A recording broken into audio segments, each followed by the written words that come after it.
Et bien le bonjour à vous, j'espère que vous allez bien aujourd'hui. C'est Eol et on va pouvoir voir la deuxième histoire dans l'heure et ça va être une histoire assez violente donc je vous préviens d'avance. Allez, c'est parti.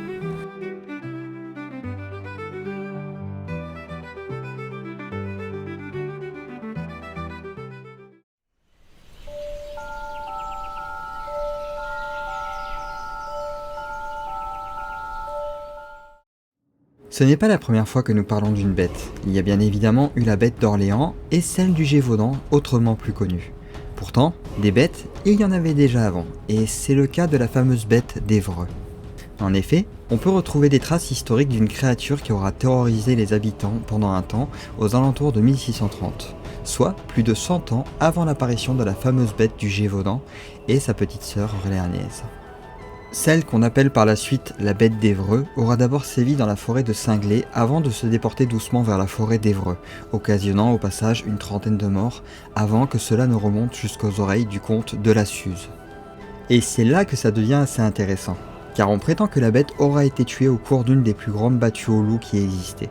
Presque 6000 hommes auront participé à cette chasse pour retrouver le monstre à l'origine de tous ces morts. Au départ, on l'avait décrite comme une bête plus grande qu'un dogue, enragée et furieuse.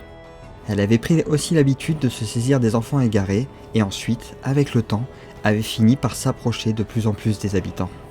Après la battue, on décrit ensuite le monstre comme une sorte de loup, aux proportions un peu plus inhabituelles au niveau de la croupe et de la gueule. Il était également décrit avec un pelage beaucoup plus roux, ce qui laisse à penser à un possible loup exotique.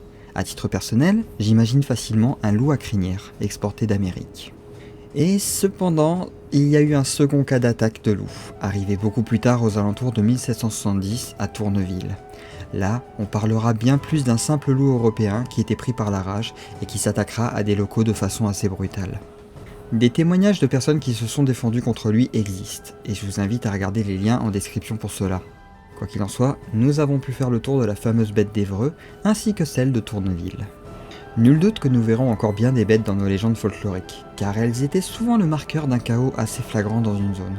Les mois qu'elles ont causés nous arrivent encore en écho aujourd'hui, et si parfois nous en connaissons l'origine, d'autres créatures demeurent encore un véritable mystère, même de nos jours.